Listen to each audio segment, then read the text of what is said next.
Welcome back to another Palm Wine Central podcast episode in collaboration with Dystopian Podcast. This is a book club episode where we deep dive into stories that challenge our minds, stir our souls, and make us question the world around us. Yeah, this book is gonna make you question the world around you. All right.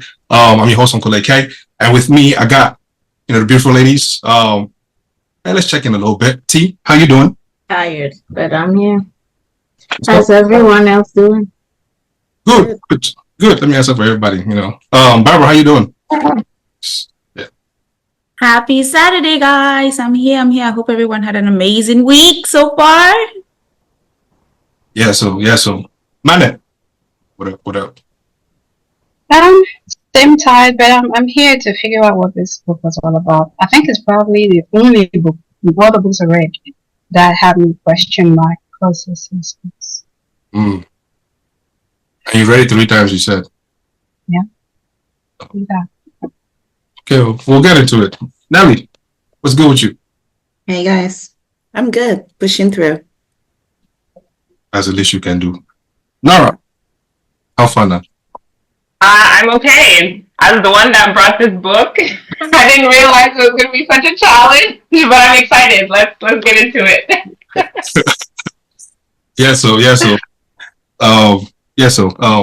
Ladies and gentlemen, today we are exploring one of the most influential dystopian novel ever written, Fahrenheit 451 by Ray Bradbury. Yeah, I think that's how you say it. Yep. This book, in a nutshell, right? In a nutshell, this book is about in a future where books are banned and firemen burn any to find. This novel explores the power of ideas, the dangers of conformity, and the persistence of hope in the face of destruction. Its message remains early, relevant, decades after publication. Together, we'll explore the themes, characteristics, and warnings in this Bradbury's masterpiece, and discuss how these echoes in our lives today. So settle in and let's unpack this book. Fahrenheit 451. This question goes to you, Laura. I beg. Where did you pick this book? How did you get to it? How did you find it? Who proposed it to you, really? This book actually got made into a movie in 2018, and I watched it a really long time ago. And then a couple of weeks ago, I was reading a GQ interview with Michael B. Jordan. He was in the movie, and I guess they were going through his old movies. And I remembered that the movie was actually a book, and I was like, okay, I haven't suggested a book yet, so that should be the one. I didn't really know anything. I didn't know how old the book was. I didn't know anything about it. I just liked the movie. So I was like, oh, it's going to be fun. But it's interesting. So that's how it came about. Have you watched the movie? Yes.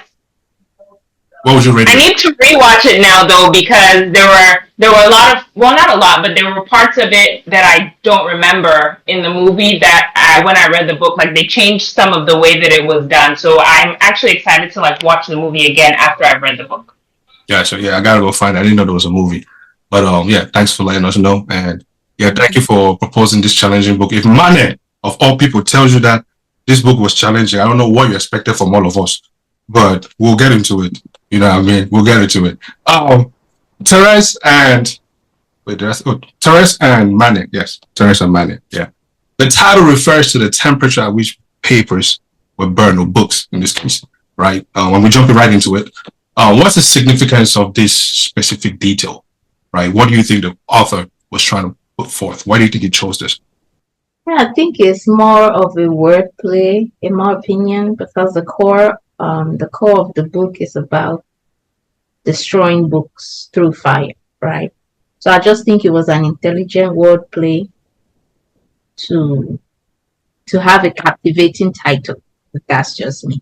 I don't think it was anything special like other books where the title is linked to maybe some plot in the story or theme, but I just think it was a clever and captivating title. For me, I didn't connect the title to the book until like 2 hours in, because I do remember that when it started to make sense, I paused the book and I looked how far I had listened for it to start making sense. So now, if I had to pick that book from the title, I would not pick it because it's an example of judging the book from its title. Like, why do I care about Fahrenheit or 451? But I think it would mean different things to different people. People who are firefighters, they may be curious about it, or people who are into, anything with fire and all of that, or temperatures. They might be curious about it, but this is the first of this type of book for me. So, yeah, I did not make the connection until like 2 hours into the book. But let's tell a little bit on, connection to the book. Barbara, did you make sense of the book from the first read? Oh, sorry, I'm fighting on my mute. No, I still haven't made sense of it to the end. I read the entire book. So now. What do you think was most challenging for you? I think the genre was different for me. I did not understand what was going on at the beginning. Bits and pieces, I had to put bits and pieces together. But I think there's a certain, I don't remember what chapter, when the fire captain was going off at the main character Montag, which we're going to jump into more, when he started explaining certain things and it clicked in my head. Even at that point in time, there were still some characters I cannot tell if they were a figment of Montag's imagination or if it was real, if anything. So it's an interesting book overall if you understand the meaning. If you try to extrapolate what it means, it's a very, very powerful book. So, but I think I need to read it again for me to fully grasp what it is they're trying to tell me. Okay. Then let me ask all of us this, right, before, we really get into it. One of those books where you pick it up and you start reading and you don't want to drop it till you're done with it? I don't think this was one of that for us. But let's say if it was, would it have been a different read? It was for me, I liked the book. Okay. Sorry. Okay. Oh, go ahead. I think I kept reading in one because I kept wanting to know what's happening. Like, oh my God, where did this happen? Oh, it's like suspense parts. So I finished it all. I was running errands. I finished it all, and I was like, so I liked the book. Okay. Nelly, as you... Barbara, don't fight me. No, I was not going to fight you. The curiosity part of it, if anybody that read the book, it keeps you wanting to know, because if you don't, I'm one of those people that, I say my science brain, I like to know things. And so because it did not make sense, I had to keep digging. Okay, why is this not connected? I need to know why it's not connected. So I kept going, and then when it kept going, you'd be like, oh, okay, hold on now. Okay, all right, it still does not, but we're getting somewhere. So it keeps you going. It's going to keep you wanting to learn more, if anything. Yeah. I think for me, initially, I was like, okay, let me just keep listening. It's eventually going to click, right? I didn't want to just give up. It's hard for me to just say, okay, I don't get it, close the book. No. I was like, okay, as more characters were introduced, I found myself making correlations to current or present day life. And that's how I eventually got on board to what the author was trying to convey. So that's what kept me interested. The fact that I could connect it to what is happening currently in our society. Yeah. Nice. Yeah. I had to slow it down because I was, I normally listen on 1.5 speed. So when, like you said, Nelly, they were introducing all these characters, it started sounding like noise. I'm like, yo, who is talking and why is it? Yeah, I don't. So I had to slow it down, and I'm like, okay, this sounds and feels normal, So it was just a reminder that sometimes not everything needs fast pace. Sometimes slow it down if it's not working for better understanding. But back to you, Nelly. Guy Montag, who is that guy? Why is his character important in this book? In your opinion? So Guy is a protagonist. So this is this young man, and I don't know what his job is. I couldn't figure out if he was also a firefighter or not. But this is a man who lives in a society where the job of the firemen are to burn down these books.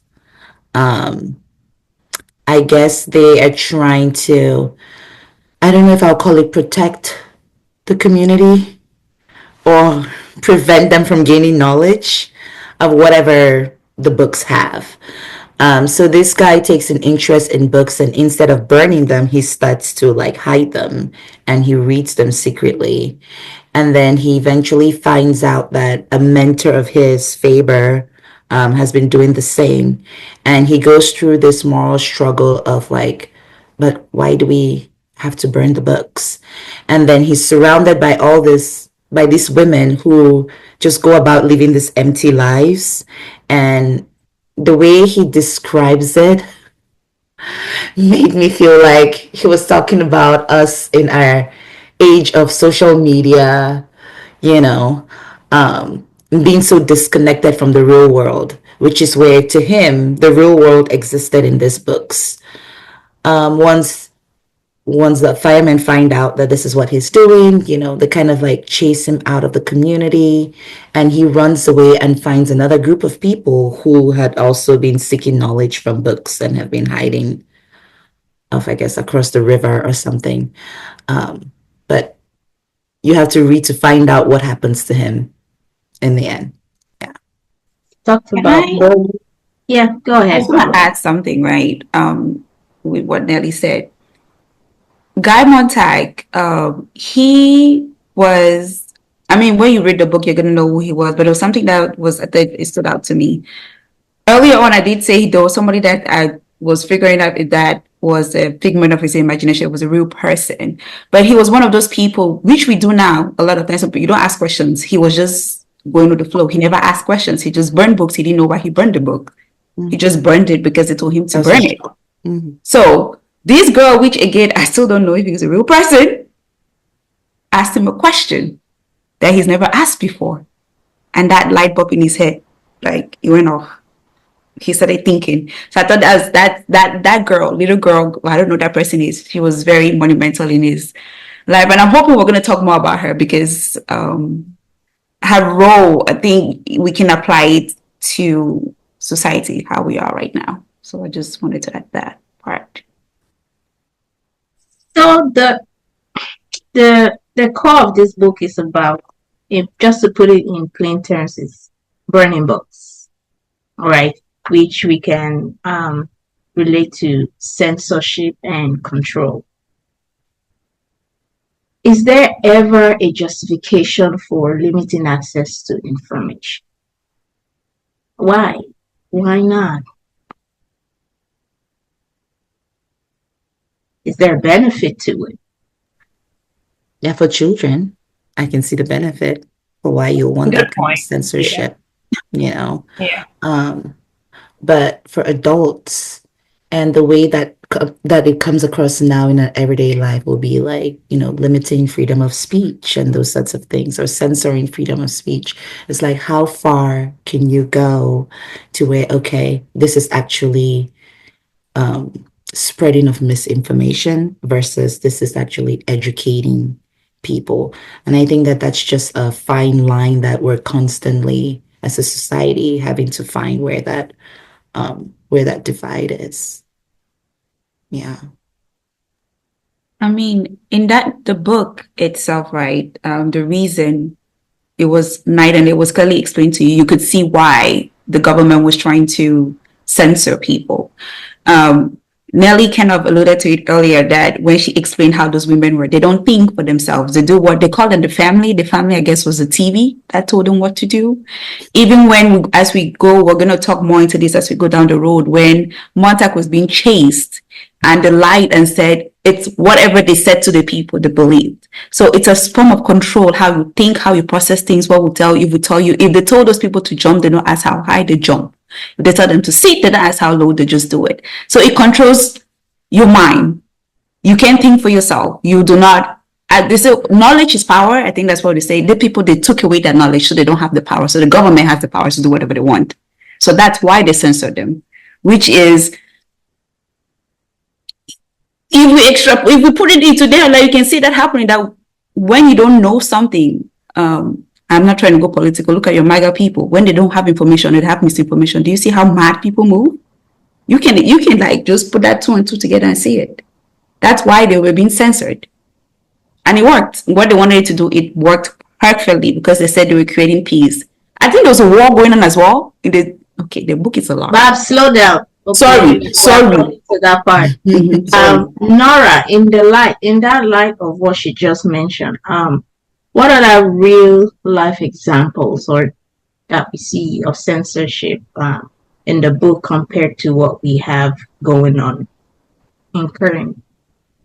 I mean, just like she said, it's happening a lot. Just like we mentioned earlier when we were discussing it in the different states like Texas and Florida, and the different books that they're like not having kids read, and they're trying to take away certain subjects in schools to be able to be taught to kids in the first place. So it's things like that that are happening even today. Just kind of like when Barb was saying, in the beginning of the book, I was confused because they were talking about the screens at first. When they described it, I was like, what is this? The wife was telling him that, oh, we have 3 screens, let's just add another one. And I was like, what do you mean? What is this screen thing that you're talking about? And then as the book goes on further, it literally talks about like how your 4 walls are screens. And it goes deeper in the fact that when you're watching TV, you can program it that the person on the television is calling your name. So they make it so personal, they make it so in depth that you are really wrapped in this world where you forget about the outside world. You're just like, oh, they're making me feel important. You know, they were saying Miss Montag for everything. Like she could watch stuff and all the time be in her own world and not even literally have to think about everything, because the government actually literally made sure that they only got what they were trying to feed them. So absolutely, just with the books today, in the book, as it got on, I really was able to understand, but they literally hypnotized those people with the way that they were brainwashing them. Yeah. See, that kind of reminds me of how you just explained it, of how when you talk about something to someone, you go to Instagram, all the ads are exactly those things that you talk about. It's in the same way, and then having to program the TV where it calls your name and makes you feel special, right? That kind of censorship is what where it appeases people. They're happy. They just want to go home and watch TV and do nothing else and not question anything. And that's what is his name? Captain Beatty or whatever his name was. He says that it was good because it maintains order in society. Let me see. Uncle AK, because I know, what's your take on that? Yeah, to something you said, which I had to, I mean, at one point I sat and I had to think about this and go correct myself, really, because I kept telling myself, man, there's no way. Like, there is no way, right? Every time I always said, I don't know how my phone, when I go to Amazon and I was talking about this with somebody, my phone is telling me X, Y, and Z. I just don't know how this is happening. This cannot be some kind of juju or coincidence. You know what I mean? So I just started doing research, and one place I've really loved to read different opinions is on Reddit. So when I went on Reddit and I was, asking Reddit about this, then I was like, ding, ding, ding, duh, cache, right? Your cache on your computer, phone, everything. It stores whatever you asked or whichever, and all these different apps that go to your cache will find information. So whatever they see there, that's exactly what will come back, right? So I was like, that day I felt a little bit naive and stupid, like, duh, like, why did I think of this? You know what I mean? So if I want to fix that, it's my responsibility to go and claim my cache at every, like you back up your WhatsApp or your photos every day, go in and clear that. But that's besides the point. Let's go back to the book. Censorship. I don't know if you guys seen the girl who graduated high school, but then they're suing because she cannot read and write.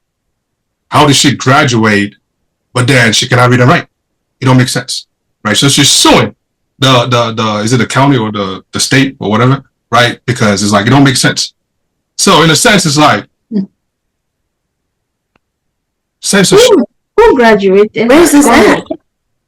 I'll have to find and send the link. Yeah, I'll have to send you guys the link. Yeah, but it was crazy, you know. And in my mind, I'm going, how did you graduate in the first place, right? Without the reading and writing part, how did you make it out? But that's besides the point. Again, if I was high, I would have been quiet and just be counting my blessings and going me small, you know. I had. But again, if she gets money from this, good for her. All these different books that they're saying do not use or do not expose the kids, right? Those are really what's necessary to propel this kid to be what he or she needs to be in society. And those are the ones that they're saying do not bring to them. Again, to me, it's a form of censorship because you are blocking our culture. You're blocking what we're supposed to know. The things that, you know, finance, culture, all these different things, you're blocking it from our standpoint, especially, you know, our skin color. You want us to go read about the other people, but then you taking away what we know. So bring it back to the book. It's like, you know, for all the scholars is saying, do not let people read, because when people read, you cannot tell people, hey, stand here, and then they'll just, you know, respond. Hey, do this, and then they'll just respond, right? They try and tell them, yeah, when we say jump is how high. When we say, you know, go left is how far left do you want me to go? So, and we see that in this Trump era, but I don't even want to go there. So, T, I hope I answered that question. You know, can we go? I can think about this in very different ways, but we can really see how this book plays in today's society for the next 4 years, right? Just if you can remember, see how this book plays as this government, you know, keep doing what they do. But see, that society then, right? As long as you did not disobey and read a book or have a book in your house, relatively, seemingly, they were happy, all right? Mane, will you classify that as oppression? I mean, they did maintain order, but would that be classified as being oppressed? There is a saying that what you don't know, what you don't know doesn't hurt you. But that's for them because they don't know that. But say, for example, us reading it, we can see that they are being limited or censored. As I think it was, as Eke was speaking, it reminded me of a part where I don't know if I don't know who said it, but he was saying how houses used to have the balconies or front porches, but they took those away because they don't want you sitting in a rocking chair and idling around, because if you idle, then you get to think.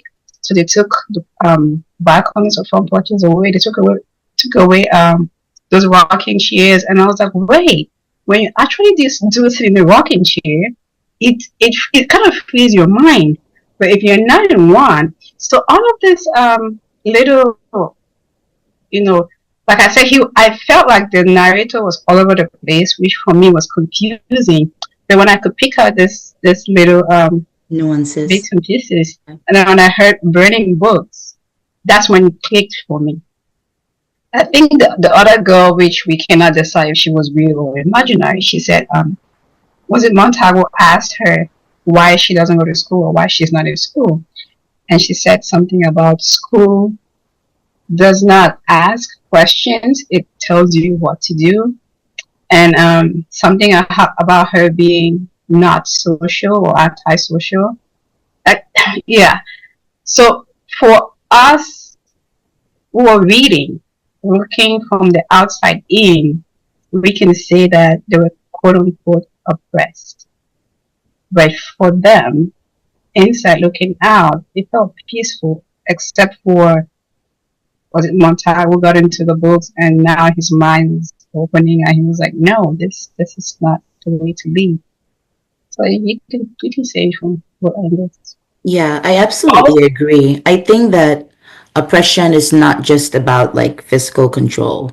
You know, I think that anytime that a person isn't able to think freely or express themselves or seek knowledge, that's a form of oppression. And even though it might have been free, or they thought they felt free, because they were entertained, they thought they were happy, I think that they were deeply controlled because the stuff that was entertaining them was specifically selected, for them. That took away any ability for them to use their minds to share ideas. So taking away the balconies, what that will do in a sense will be preventing the gathering of communities, because that's what people do, right? People come sit on your porch and they start talking to each other, and that's how ideas and knowledge is shared. So if you take away the balcony, everyone is stuck at home watching the four screens that just talk about them. So yeah, they're definitely oppressed. There was also the thing of the goal is for them to be happy, but there were ways that you could tell that it was still messing with their mind, because his wife took a bunch of sleeping pills and they had to pump her stomach. And in the book, it also talks about how there's murders and people fighting constantly. So you can kind of tell that underneath everything, there's another war going on, even though the government is trying to keep them happy and keep them not thinking about serious things, but they're also going through it, and in ways of the guys who came to his wife were yeah, we do this all the time. We don't even need doctors. It's just this machine that takes care of it. So it showed that what they were trying to do wasn't even actually working in the first place. Yeah. Right. So in the beginning of the book, pretty much. Oh, Mane, were you trying to say something? There was a part where I think it's Mildred. She talked about people using people or blowing your noses on people. I was like, wait, what? I don't remember that part. Well, speaking of Mildred, right? Because that was my next. But my question I was gonna ask is, in the book, right at the beginning, the Clarisse was her name, I think. The girl who introduced Guy to a different kind of way of thinking, right? In the book, do we see a difference in the people who thought independently, who read books, and the ones who did not in the novel? Is there a difference? I don't think there were a lot of characters of the people that thought independently than what the government wanted them to think. I think there was Montag and the professor, the one I don't remember his name. Mm-hmm. Faber. Right. Yes, because he said he always knew Montag thought differently. He wasn't like the rest of the firefighters, because the first time he met Montag was a long time ago. I think they met at a park, and Montag did see him with a book. But Montag didn't ask him any questions. He just sat there and had conversations. And he was waiting, thinking that they were going to burn him down, and it just didn't happen. So Montag always thought differently. Not that the girl, Clarisse, prompted him. I mean, Clarisse asked him questions and it got him acting on his thought process. But you can see clearly how differently he processes things and his conversations and how he takes things, because he did not think the way the government did. He created the phone. There was a name for it, but it was he created a communication process where he had been listening to the entire country and what was happening. So he followed what the government said they were going to do. He knew how to maneuver through things without getting caught and still keeping his mental or his mental state active, if anything. So, but there were very few characters in this particular book that just thought for themselves, and versus the ones that the government controlled how to talk. Nelly, how did the absence of book and literature affect the women in the book? They existed in La La Land. Uh-huh. That's the only way I could think about it. And you know what? Speaking of women, because when Montag eventually escaped and he went to the river, across the river, whatever, and met the community of enlightened people, I really wanted to know more about the characters in that community, it didn't seem like there were women in it. It seemed like it was mostly men, kind of like telling him, like, "Oh yeah, this is how we've been living," and yada yada yada. I would have really liked a perspective on women who had kind of broken free from the mold, but I don't think that there was one. Yeah. The only woman died like the black guys in every movie. I know that. Nora, answer this for me. What differences do you see between Clarisse and Mildred? Clarisse is literally the perfect example of why people need books in their lives, because you could tell that she appreciated nature. She appreciated her family. It was just her. For Mildred, it was her and Montag. That was it, and she was living with her boss and listening to her little ear seashell things, and that was all she cared about. And apparently, her friends came over and they watched their show. But Clarisse had generations of people to talk to. She had her uncle, she had her parents. And because she wasn't going to school to listen to everything, she literally would explore the world. So she really was able to enjoy things for herself. Mildred was just kind of a robot, and being a robot literally caused her to want to harm herself. So you could kind of tell that there's liberty in being able to think for yourself, and you can find joy in that. So it was a very clear difference. Very, very clear. When Montag started reading, I'm sorry. Can we let me kind of push it back. Now, can we talk more on the ladies when they came in? Was her friend, Mildred's friends, the ladies, and the impact? It's the same way, in the same light of the question that he just asked, the impact of not thinking for themselves, what it does for a woman and a mother specifically, because there was one character that was very interesting to me. I don't know, could you just talk more about it because you mentioned it? Absolutely. And it's actually funny too, because after Montag had read the poems, you could tell that those women needed emotions in their life. They needed a different perspective, because I guess their TVs had brainwashed them to think that either you don't need kids, or kids are gonna make your life like a misery. Because some of them said, "Oh, I'm never even gonna have kids. Why would you even want to do that?" And the other was like, "Oh, we need to populate the world. I had my kids through C-section, and then they just go off to boarding school, and then I see them like once a month, so I don't even really have to worry about them."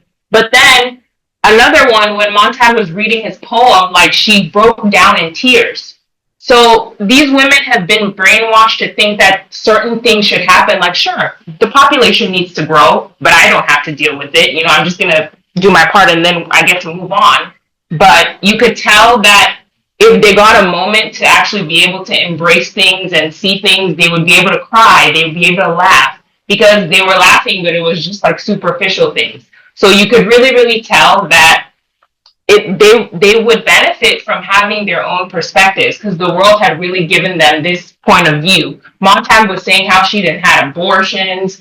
They literally freely talked about how they had like 3 marriages and everything was okay. So their mind was they were crazy. If we were looking at these women, we'd be like, "Girl, you got problems," But for them, it was just kind of okay. All of them were just encouraging each other, and the fact that like they were just living this life that had no substance, absolutely no substance at all, pretty much. Yeah, no. The reason I wanted to talk about it is just because that particular aspect of it highlights the importance of like the repercussions of censorship, of what they did. Like, it showed you the consequences of it, and that moment I was like, oh, okay, this, all right, okay, this book did something there. So I carry on, Therese. Thank you. let's talk about Montag's secret reading habits, right?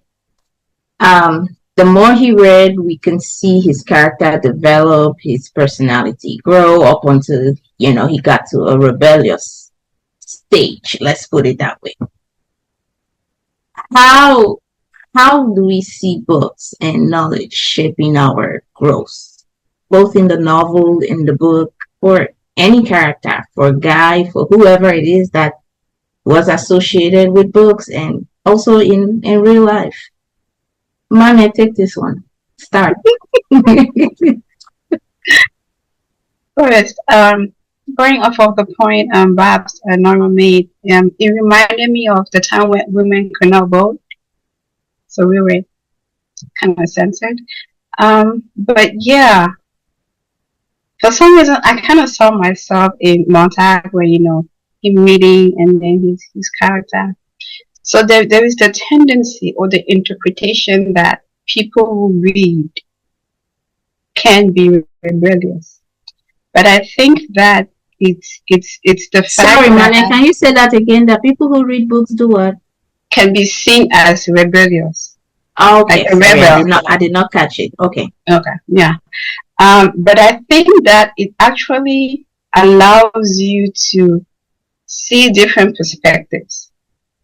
It allows you to listen to different perspectives and choose whether to entertain it or not.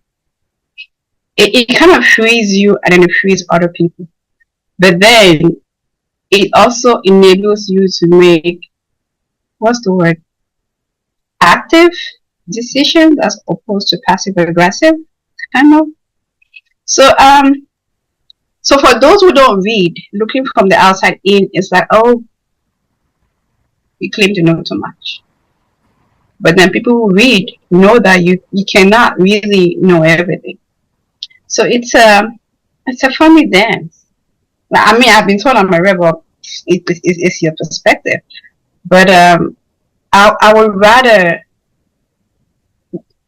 So I also think that people who read are more open-minded. You can agree to disagree, and you'll be at peace.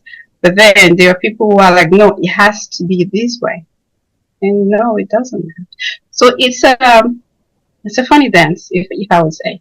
It's I don't know if I answered the question.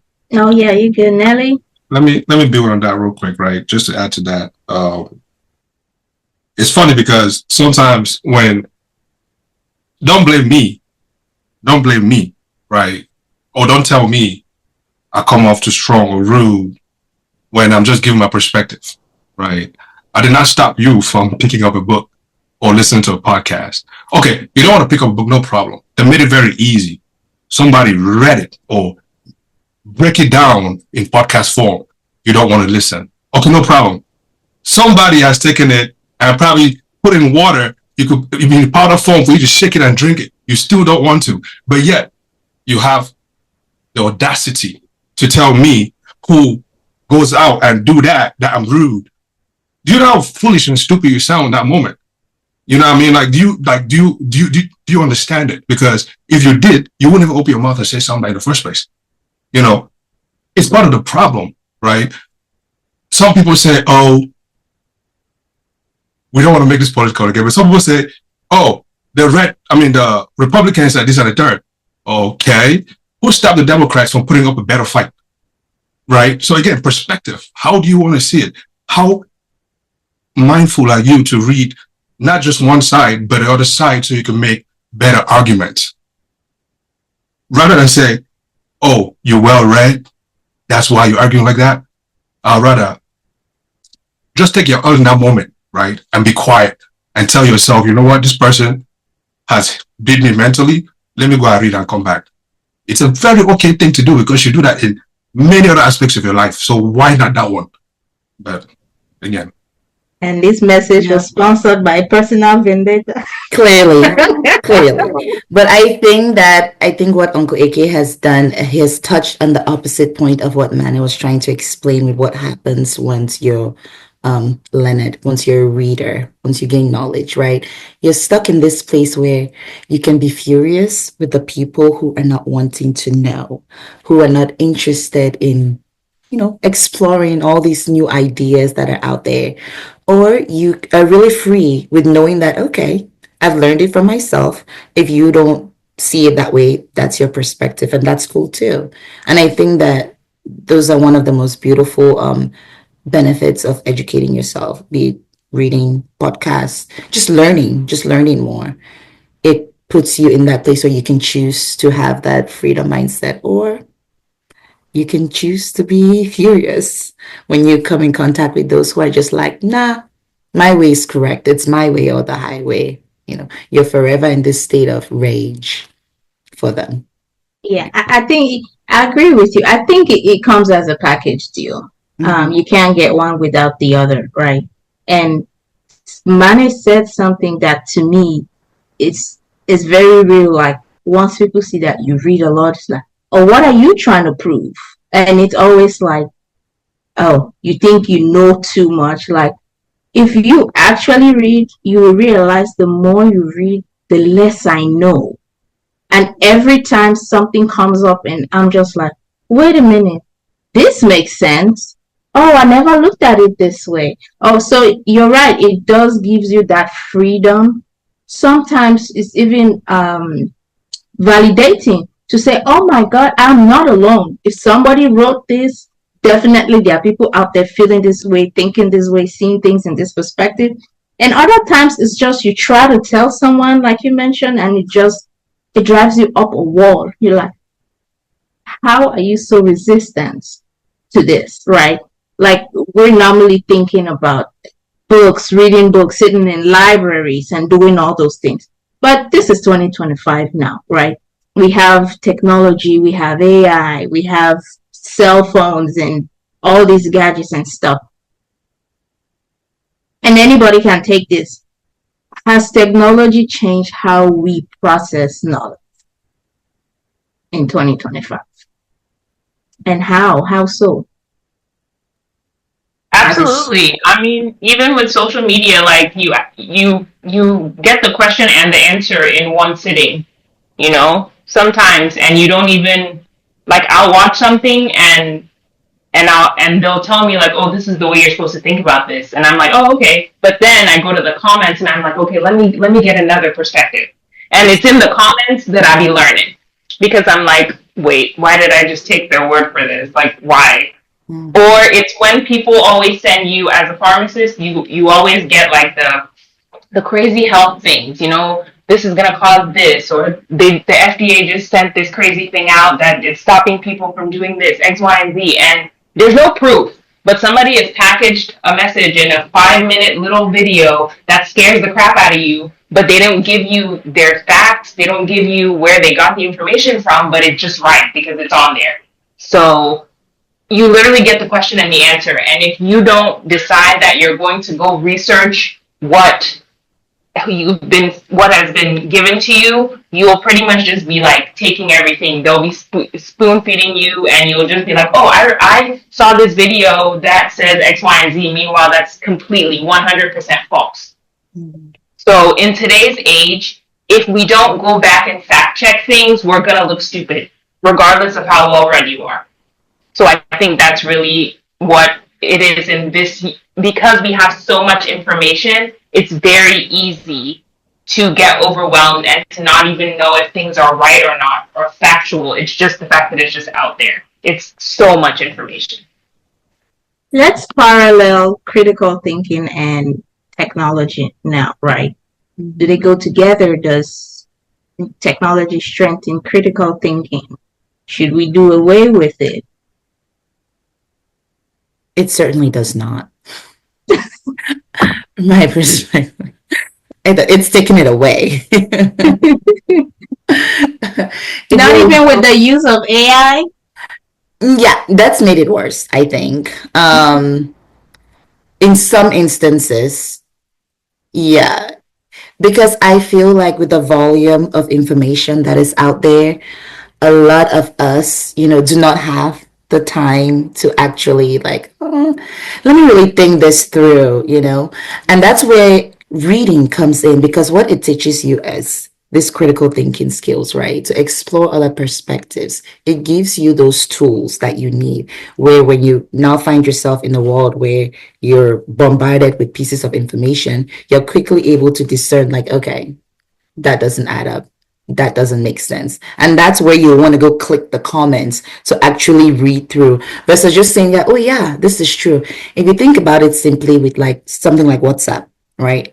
We all have all those moms and aunties on WhatsApp that get all the random videos and messages, and they'll be telling you, oh, have you heard this? Yada, yada, because it came on their WhatsApp.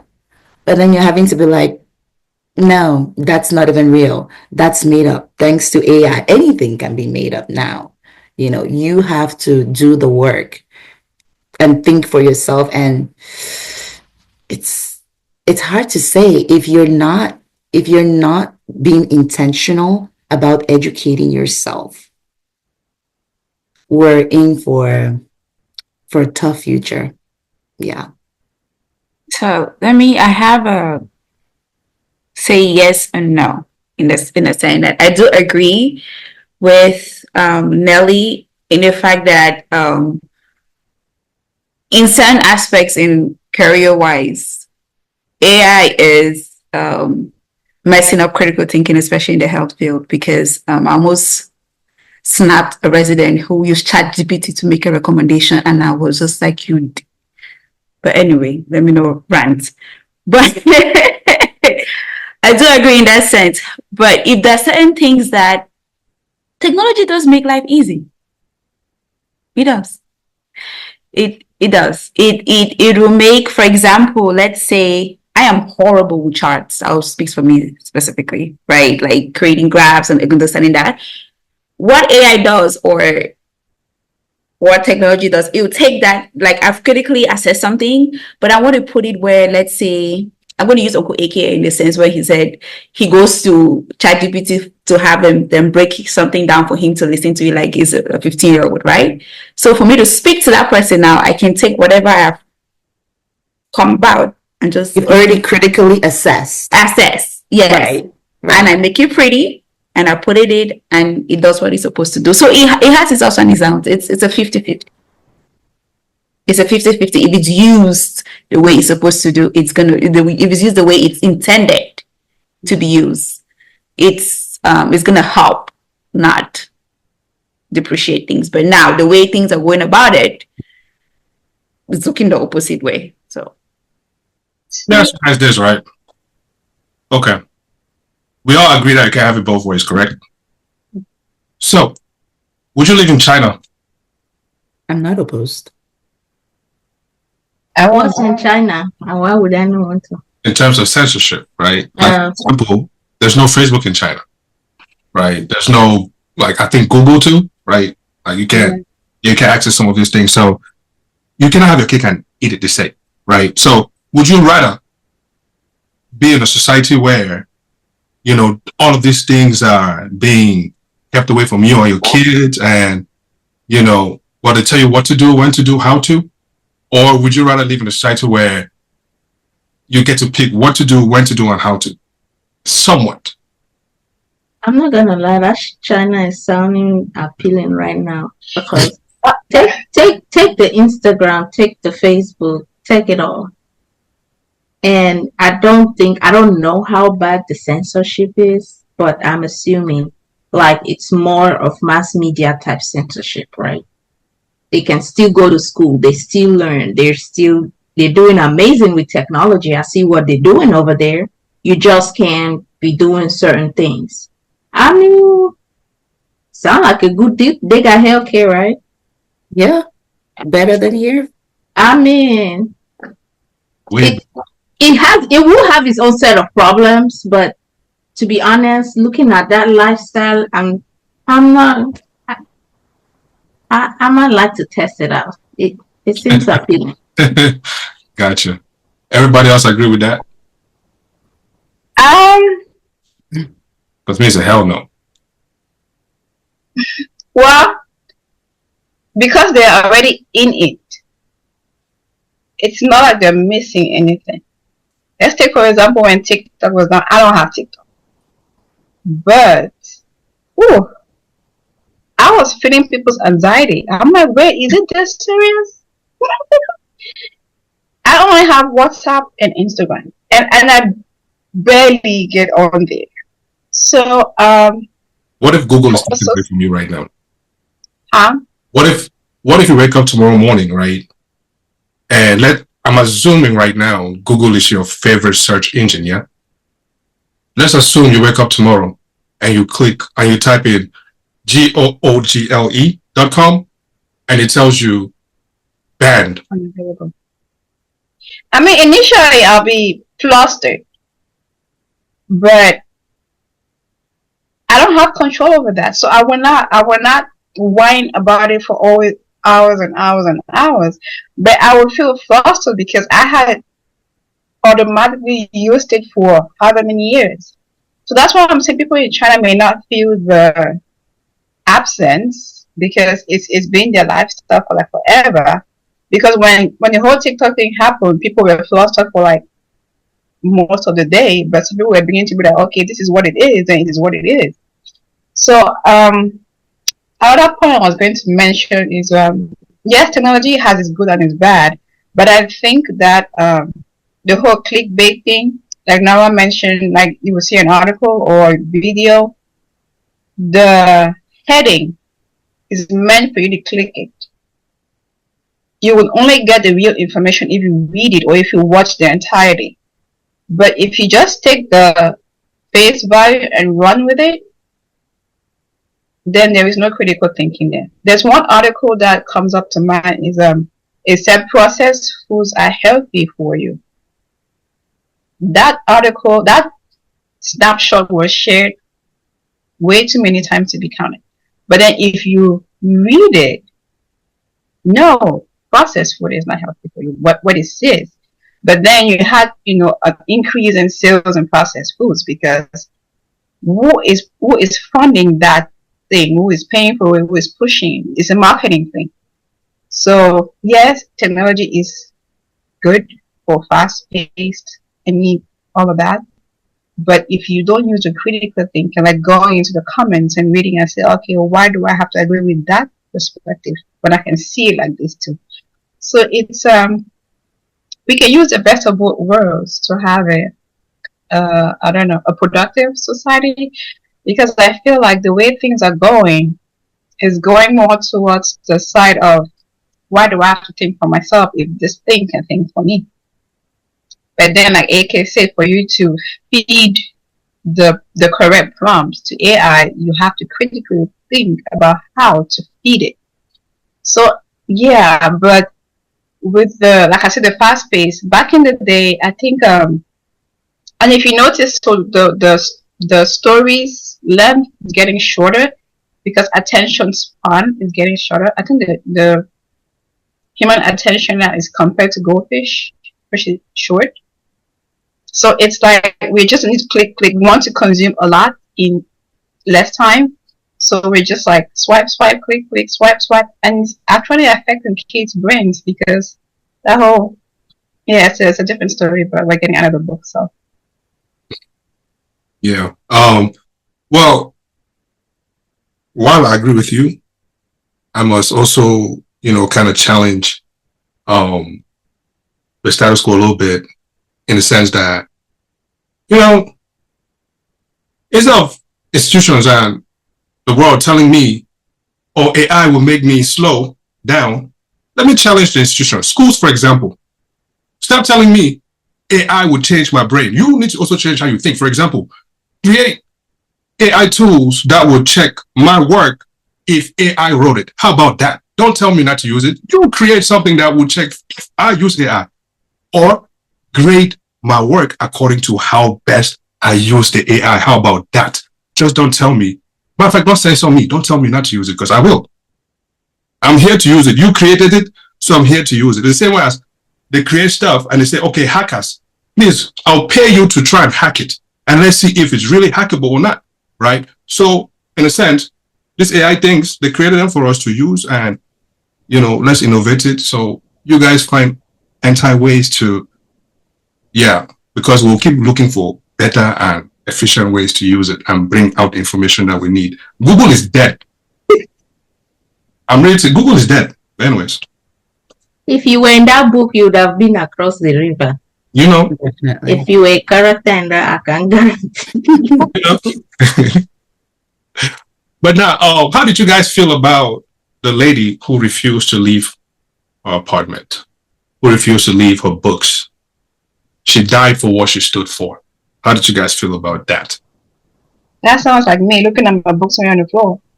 Like it's okay, this is a confession moment. You know how people display their books in the shelf in your living room?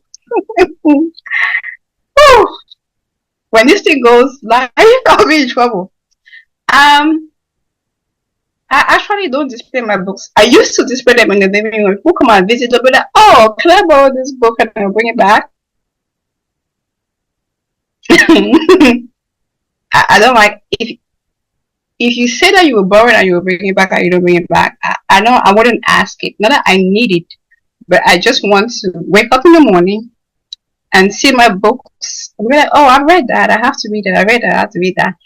So I moved my books from the living room to my bedroom because the only way you will see it is if you're in my living room. And somebody asked me a random question: if your house was on fire, what would you say? I didn't answer the question, but the first thing that went to mind was, which book would I say? And then I was like, oh, I can always get the book back. But yeah, when that lady didn't that would be me. We caught in the fire trying to save a book. But yeah, it was a real life moment for me. It was a real moment. You know, I'm laughing. I'm laughing because, you know, I woke up one New Year's Eve. No, Christmas Eve rather. And I was clicking through my WhatsApp. And I was like, well, hold up. I went back. You know, people build their Christmas trees and they put their lights and everything. Bah. I said, Mother had her own the books and she put Christmas lights around. I said, confirm. I said, hey man, what better way to make a Christmas tree, than with books, Anyways. And I just thought that was fun. I thought that was where you were going with that. I thought that was pretty cool, pretty funny. But yeah. Anybody else to that, Mami? I think that was very commendable of her. Must have been her destiny, but me, I don't care what I stand for. If I see death, I might reconsider that stance. I'm just saying, I'm not that dedicated to any cause like that. Just let's put it out there. No, but I commend her for that. But money, I don't know why you borrow. I would not borrow you my books. I feel like that's very intimate to me. If I have a physical copy of it, I'm not. At least not go to the library where other people have touched it. You're not touching my book. Yeah, no. I don't know what condition you're gonna go put my book in your house. Just no. The thought of someone else's finger flipping through my book pages that's a negative for me. I'm not doing that. It's just a book. A book that I have read.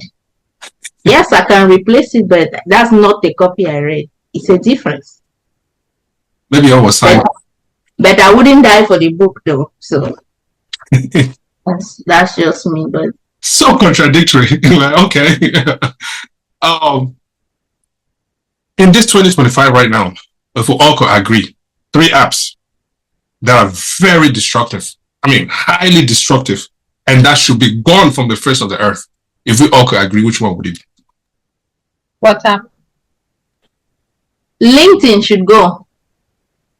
Well, I don't use it, so I can't speak on that. But I'll say WhatsApp. WhatsApp? Yeah. You want to go back to calling cards? Well, okay, the calling part can stay, but this forwarding, oh my goodness. Did you watch what you just forwarded? No. I think that's the part that that was one of the reasons why I changed my setting. It used to be like automatic download. I'll go into my gallery and I'm like, wait, what is this? So I had to change that for it to download. I'll have to click on it. Then if it's something I'm not interested, I can delete it right away. But that forwarding part, I think there was a new update on WhatsApp today where if you're in a group of more than a certain number of people, you would only get a notification if somebody like adds you to a message. Because I'm in some groups where I'm just like, hold on, first of all, even when you're not in the group, someone will forward something in the group, and then somebody who is in the group will forward it to you directly, and I'm just like, whoa, I'm in the group. And then again, yeah, WhatsApp, the messaging part can go, and the phone calling part can stay. But I guess I can't pick and choose. I can't believe you said WhatsApp. All right. Oh, Nora, which one would? Which will be old.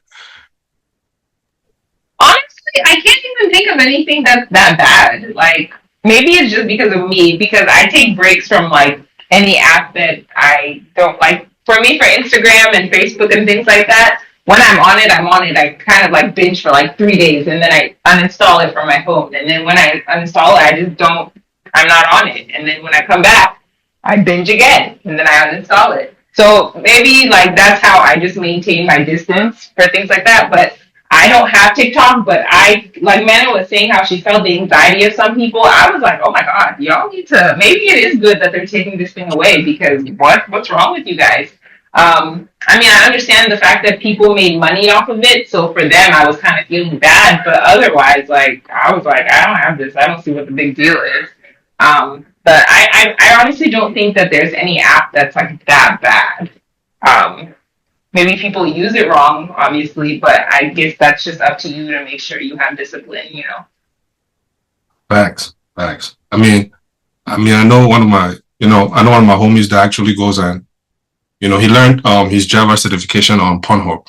Believe it or not. Yeah. On what? On Pornhub.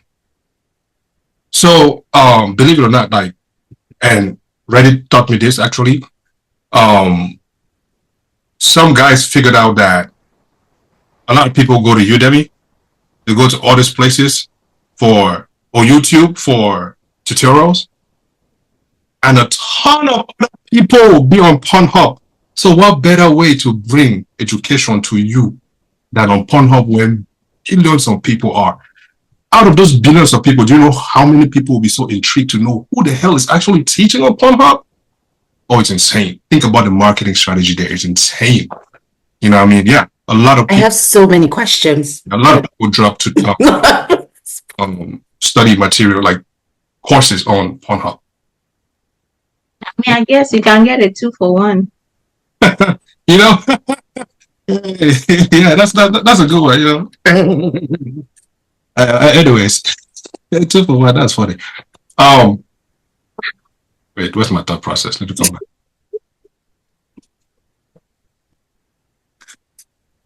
All right. Let's say, for example, Barbara, you joined Montag's group. Is when he exiled and joined the intellectuals, right? Let's say you joined this group. How would you help him build a better world? What lessons should we pass to future generations, in your opinion or your view? You mean when Montag crossed the river? Yes.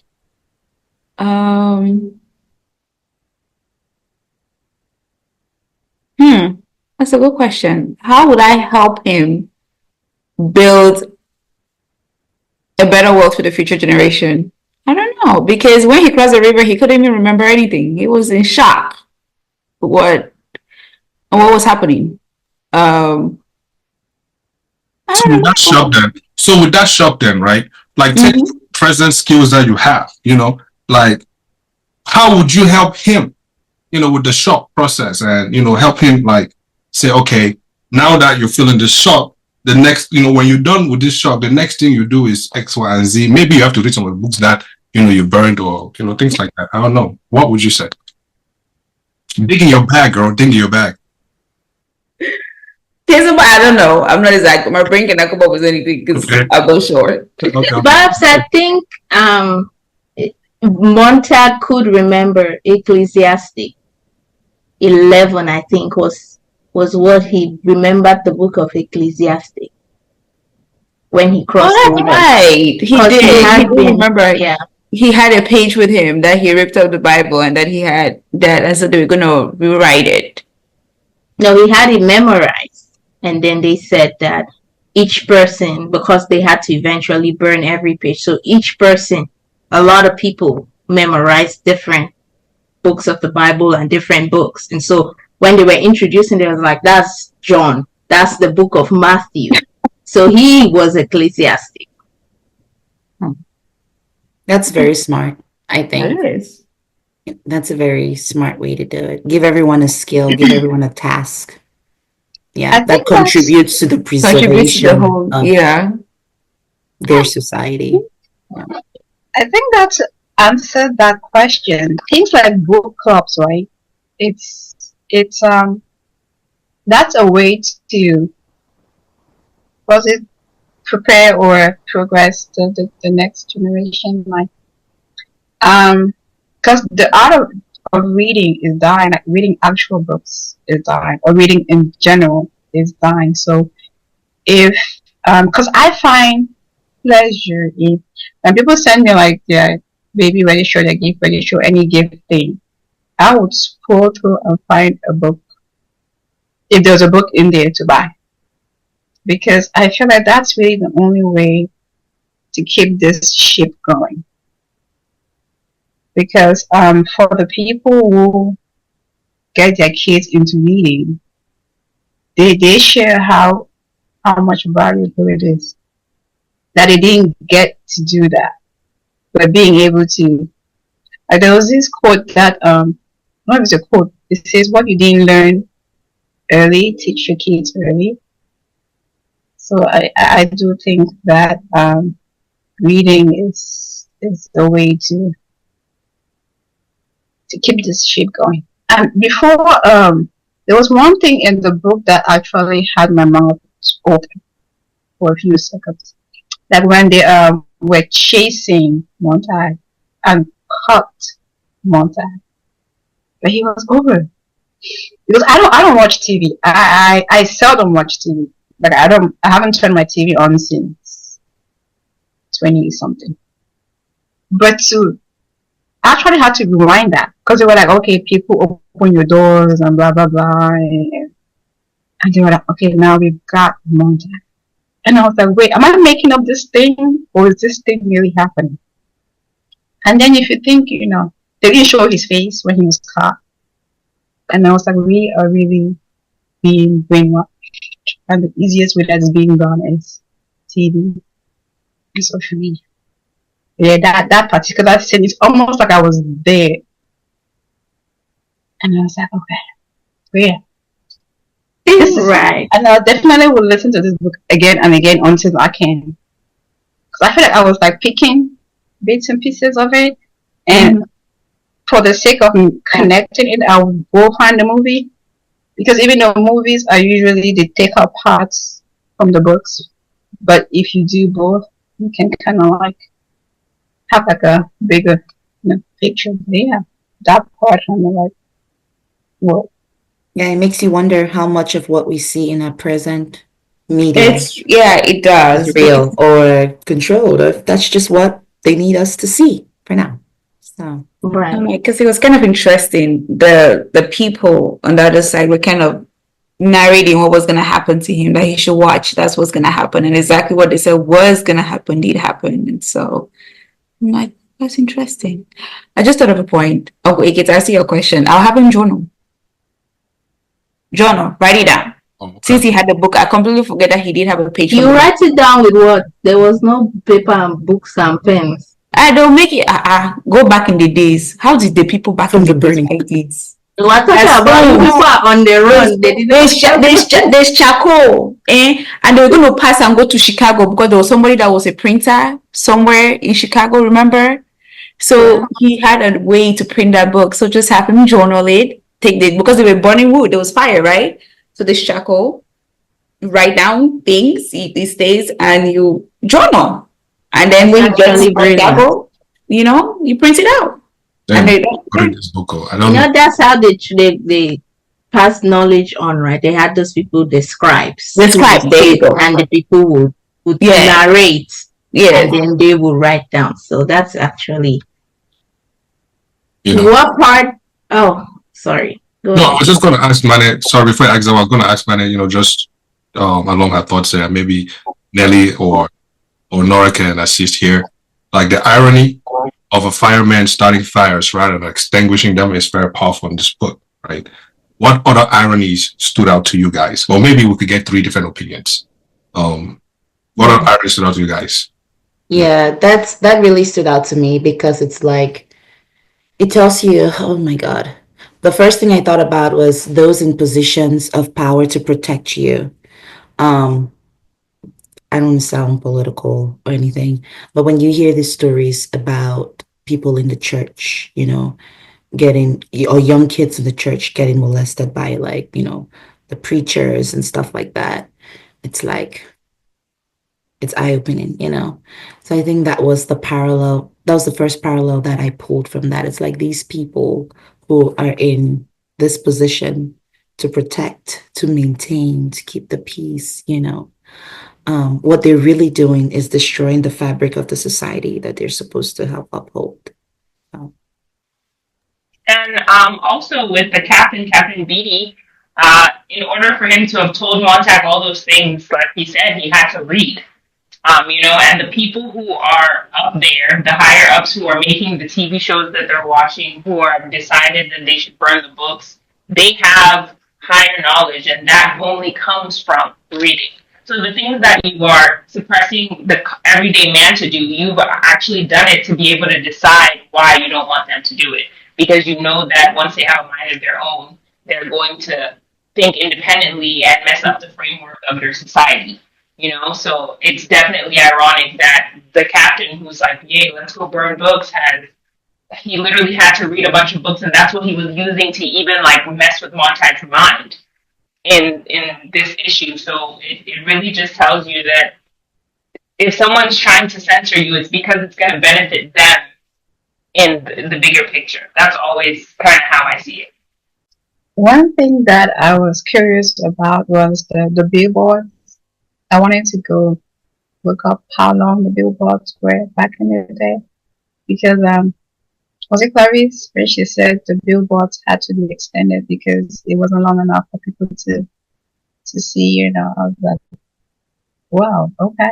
And that was how many? Yeah, the given how old the book is, I could not. I had too many aha moments.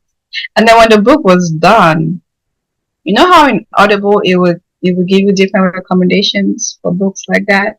It did not do this time. For me, it did not. I waited. I was like, based on your reading, what are recommendations? Like, nope, it did not. So I was like, okay, let me run the book back and see when it gets to the end. Nope, all the 3 times I listened to it, there was no recommendation. So I'm not surprised that book made it through the fire.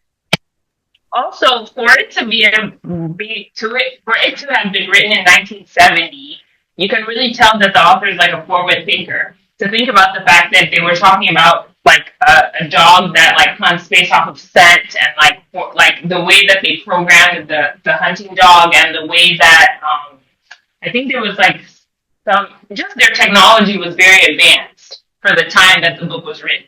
Like to be in obviously 1970, like you said, the different ways that they put everything.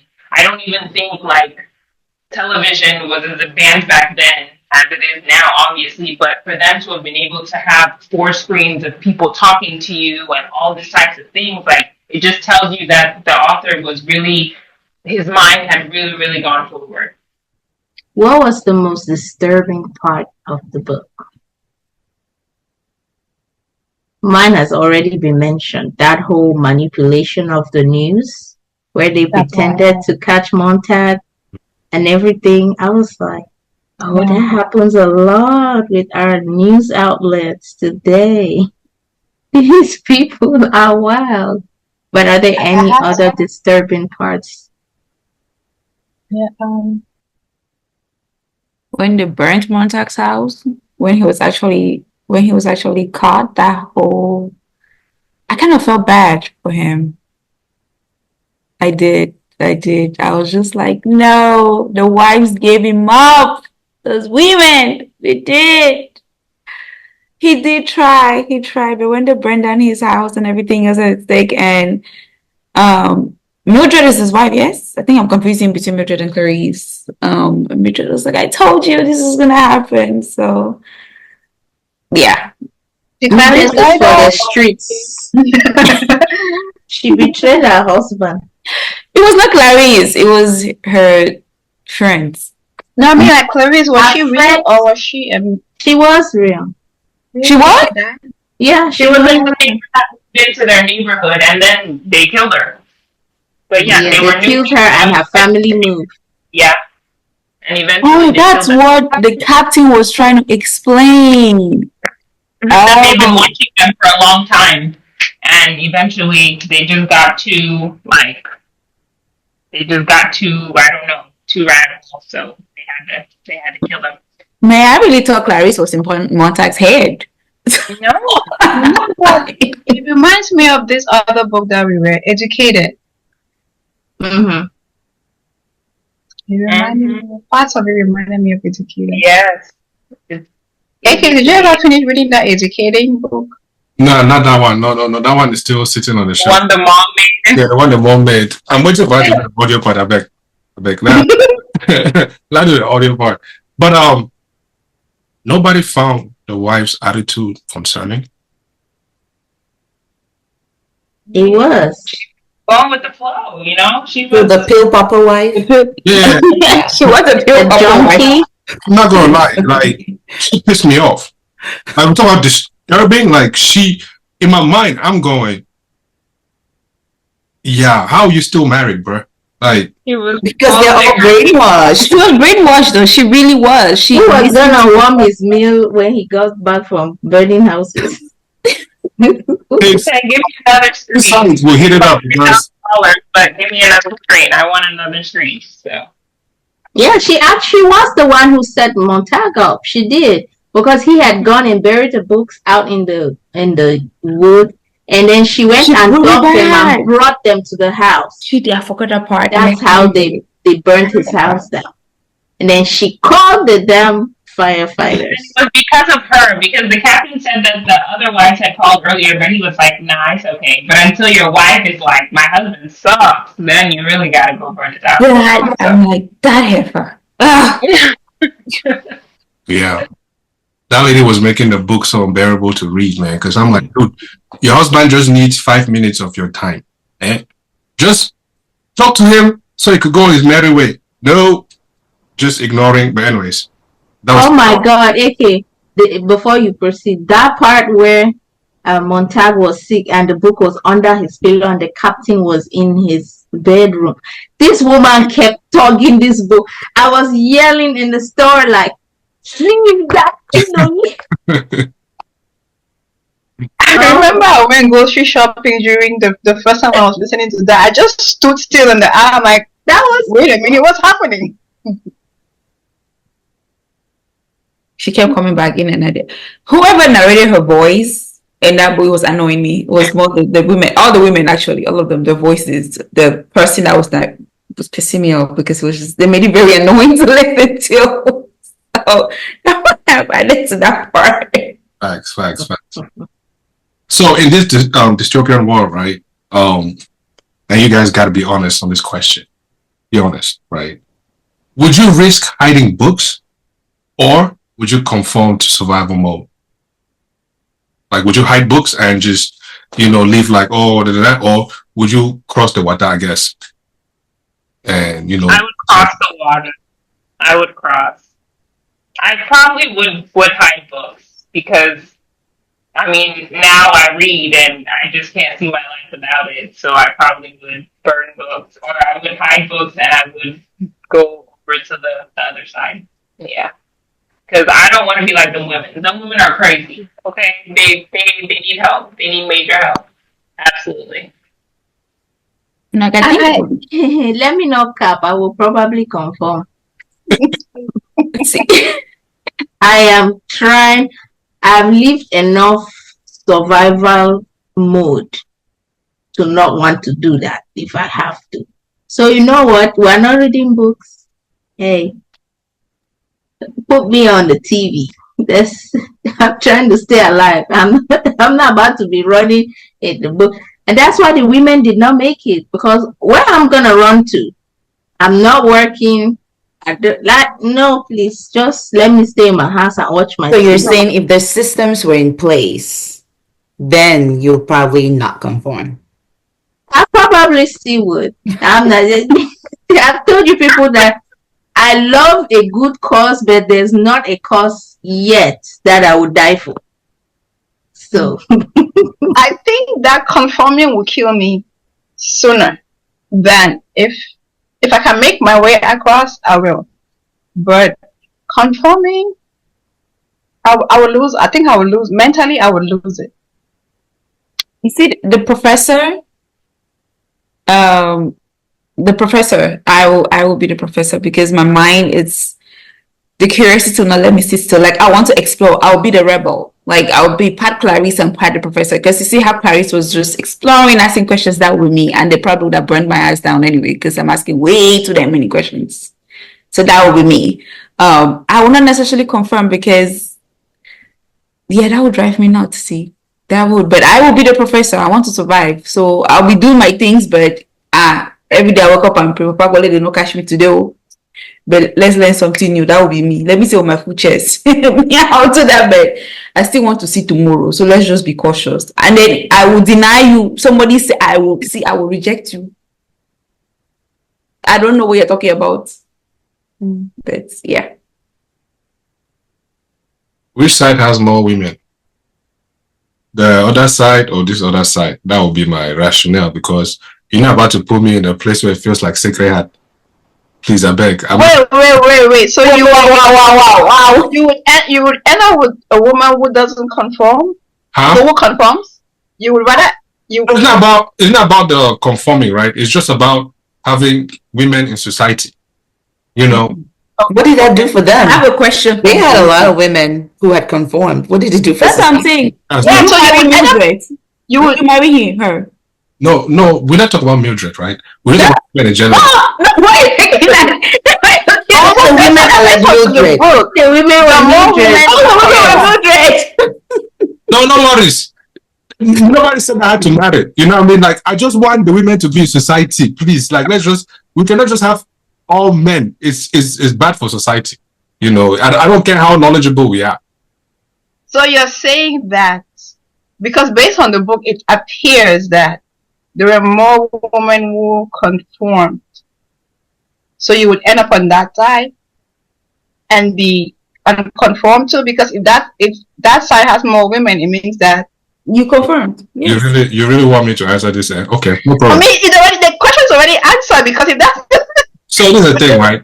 If you're putting it that way, it even helps. It even helps because, you know, at least I have a remote control to how, you know, to maneuver it. Hold on. You do? Well, she's already brainwashed for me now, so she cannot think for herself. So why I gotta stress for? Do you know how easy a life that could be? But for you to be there, though, you would have to conform, right? Not necessarily, no. So are you gonna fake the fact that you are? I'm going. On that? Okay, for example, in this case, I'm a fireman, right? So I have a choice. I have an opportunity to go out and pick up a book and read outside, and not necessarily bring it back, right? But she's stuck inside, and according again to the book, since we're speaking on the book, I don't hear any woman working. I hear that just there. You know what I mean? They're just existing. So because of that, yeah, it's like go stand there, and then she will stand there without. You might be onto something though, because the firefighters were allowed to read as long as they get to bring the book back within 30 days, I think it was. So you might be able to get away with that. Yeah, but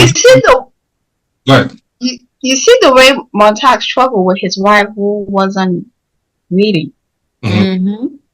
That's because he was wanting too much. Yeah, that's because he wanted too much, and that's because, you know, he decided that one was enough for him. What if his brain?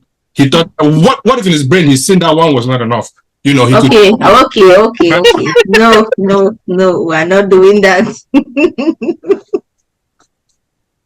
Just saying, man. Like, I think that running. Okay, can you imagine, you know, how R. Kelly feels right now? How R. Kelly they enter the? I'm just saying, like, he's stuck in a place where he used to enjoy all this debate. Now he cannot anymore, you know, because. But can you just imagine, like, how? So me, I should go and rebel and be across the water where everybody who's knowledgeable is just men. What are we going to do with the knowledge? We'll just be seeing each other. So when now we have to scratch certain things that. So now I have to automatically do what? Rebel back to come this way because I have to find woman. No. So I just stay this way. You know, Let's ask Unkweke a serious question, right? We've established, right? He's a reader. He's somebody, he likes to read. Like, he's going to go to read the book for 30 days and bring it back. You're married to a woman who's Mildred, who does not think for herself, who does not do anything for herself. Everything is controlled by control. People who are intellectual like to have intellectual conversations with other people. They like to reason. Montag was having friction with his wife because when he was trying to explain things to the wife was not hearing. The wife was only talking her own nonsense and going, I was driving him crazy. So I'll ask again, with this highlighted, you still want to be in this conform society and not on the other side. You choose that, and then you have to live this for the rest of your life. yes, because those just scratch certain itches. You know, like I'll find a way around the knowledge part. You know, I would talk to my manager for all I care. You know, listen. Yes, I will. Don't worry. We'll find a place for her. When it's time for knowledge, we'll lock her up in a box. You know what? What's that thing they say on Instagram? If he could, he would, or if he would, he could. Well, yeah, that's the example right there. Okay. Yeah. All right. He could, he would. He'll find his way. The thing is, I have tried to. There was a time where I tried to dumb down my awareness because I was in an environment where reading was seen to be like doing too much. And like I said before, if I have to choose, conforming will kill me faster than going across the river. So I don't know that, you know, I would hang around just because there is some itch to scratch. Mentally, you could do away with that. Then I was having a conversation with a guy. I'm like, there was a quote I think a quote by a president. I think it's Lincoln. I don't know if it's Lincoln. Don't quote me. But it says, harness the power of your imagination. Right? If you read, you can really use your imagination to do a lot of things. And this guy was like, it doesn't work for me. I'm like, it doesn't work for everybody. But you just have to know how to use it. But then again, like I said, some people need the actual real thing, and some people are just following their imagination. So at this point, it's to each his own. Yeah, some men who follow their imaginations, check both of their arms, see which one is bigger, and then ask yourself, why is one bigger than the other? In conclusions, Yes, in conclusion. Imagination, right? Okay. let's go, everybody. No. That's last thing. If you guys could save one book, you know, like Manny said, you know, our first thought was to save a book. Like currently, right now, if you have a stack of books, be it audio, in your digital, there you go. That's what I'm looking for. If you could save one, which one would it be currently? Right now? Easy for me, my Bible. Because that was burnt as well. My Bible. Manny? I actually haven't thought of one book I would say, but now thinking of a conversation I had earlier today, yeah, my Bible would be a book because a lot of books, or almost all books, actually originate from the Bible. Like you can trace all books back to a concept in the Bible. True. So yes, if I were, and I got too many of them in every shape and size, so I can pick the smallest one. But yeah, I didn't think about that until now, but yeah, the Bible will be in. Wow. I guess anybody else would not pick the Bible? Now I was not even thinking Bible. Well, my first thought was atomic habit, and then I thought about the 4 agreements, and then when Manny said every concept traced back to, you know, biblical principles, I'm like, that is true. That is kind of true. Yeah. I guess you guys will place me for the Bible then. Well, no, you know, majority is the vote. Let's all just pick Bible back. Yeah, I was just gonna say, since you said it's going to heaven, let me hop on. See, no, I'm curious now. What book will you pick? The first book I came to mind was the 40 Laws of Power. I'm not gonna lie. I haven't read that book, but I want to. I have it on my to read list. Yeah, it's real good. It's really good. Just a bunch of theories. Just Wow. Yeah. All right, that's Uncle AK's tea. What would be yours? Oh, me. Bible. Let's just say yes. So Brianna, we see book. Come on. It actually crossed my mind, but I was like, it would be whatever book I'm reading at that time. If they say, "Oh, hide your books," whatever book I'm reading is what I'll say, because I need to finish it. You know, I didn't read all the other ones. I need to finish this one. So, What about you, Nora? It wouldn't even be a book. It would just be my journal, like that I write in. Because I like my life story. that is a book. That is a book. True. That is a book. Yes, that is a book. I beg, please write it so whoever you all know. I like my life story. Let's read about your life, man, and dissect it like everybody else's. Yeah. So, anyways, any conclusions? Any conclusions in the book? Any conclusions? Throw them out there. It's a good book. When you read it, keep an open mind. It's very confusing. It's like in the middle, but it's a good book. Like you can do like Mane and read it 3 times. You will get something every time still. But it's a good book, very hella confusing. I don't know it's like Shonda Rhimes series. Flashback to it's like the book was written for the future, but with flashback. If you don't understand, read the book, you understand what I'm saying. Yeah, it's just like a forewarning for us, I think, that, it's something to really read and then to pay attention to your surroundings, because it's very easy for people to take away the power that you have in books. Yeah. Barbara, Nelly, anything? Certainly thought-provoking. That's true. Manya, anything? I agree with everybody. It's well, first, if you're not into reading, I think maybe reading the actual book might help, because the audiobook, it feels like too many people are talking together, and you're like, okay, who's speaking now? So it was a little bit like all over the place, and it doesn't have that slow sequence of events like books traditionally have. But it's a book the timing, well, reading that book during this time is going to make a lot of things click.